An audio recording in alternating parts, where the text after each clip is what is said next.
USPAP, page 148, Advisory Opinion 28 concluded. Number 6, an appraiser was engaged to appraise a one-unit residence. Based on the appraiser's identification of the appraisal problem, the appropriate scope of work was determined to include development of the sales comparison approach and cost approach. However, at the time of the inspection, the appraiser discovered that the property was not a one unit, but instead a 3-unit property. Based on this new information, the appraiser reconsidered the appraisal problem and the appropriate scope of work.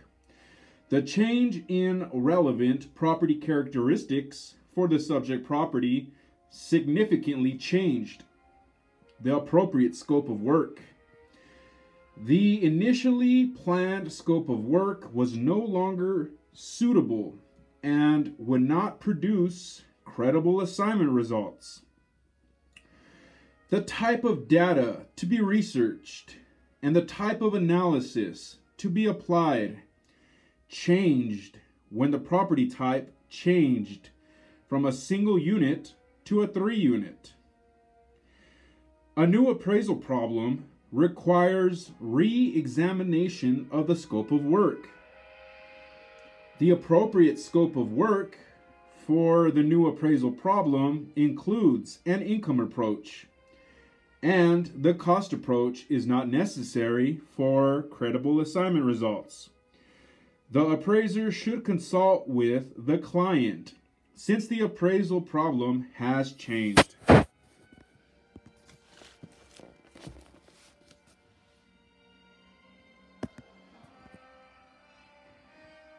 Page 149, Advisory Opinion 29, AO-29. This communication by the Appraisal Standards Board, ASB, does not establish new standards or interpret existing standards. Advisory opinions are issued to illustrate the applicability of appraisal standards in specific situations and to offer advice from the ASB for the resolution of appraisal issues and problems.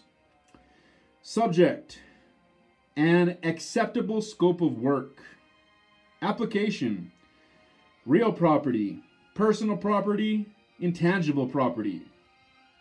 The issue: the scope of work rule states that an appraiser's scope of work is acceptable when it meets or exceeds the expectations of parties who are regularly intended users for similar assignments, and what an appraiser's peers' actions would be in performing the same or a similar assignment. What makes an assignment similar? Who are appraisers' peers? Must an acceptable scope of work satisfy both benchmarks? Advice from the ASB on this issue. Similar assignments. Assignment elements define and characterize the problem to be solved in appraisal and appraisal review assignments. The assignment elements necessary for proper identification of the appraisal problem are addressed in the applicable standards rules.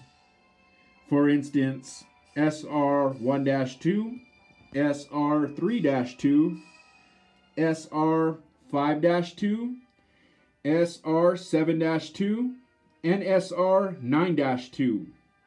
The applicability of standards rules depends on the type of asset being appraised. For instance, real property, tangible personal property, or intangible property, including business interests, and the type of assignment. appraisal or appraisal review. Assignments are similar when the assignment elements used to identify the appraisal problem are comparable. Assignment elements include such things as the intended use, intended users, type and definition of value, effective date, relevant characteristics of the subject property, and assignment conditions. The information gathered about the assignment elements is used by the appraiser to identify the problem to be solved and determine an acceptable scope of work. The greater the commonality among assignment elements, the more similarity there is between assignments. An appraiser's peers.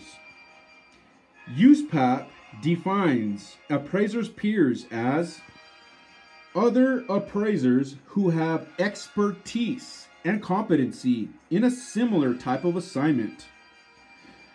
To be an appraiser's peer for a particular assignment, one must have the competency to address the appraisal problem presented in that assignment.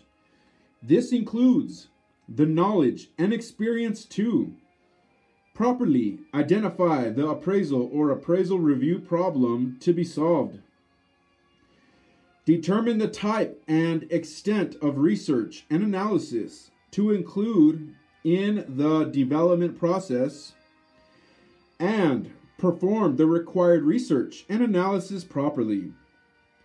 Because assignments can require different types of expertise and competency, it is possible to be considered an appraiser's peer for some assignments, but not for others.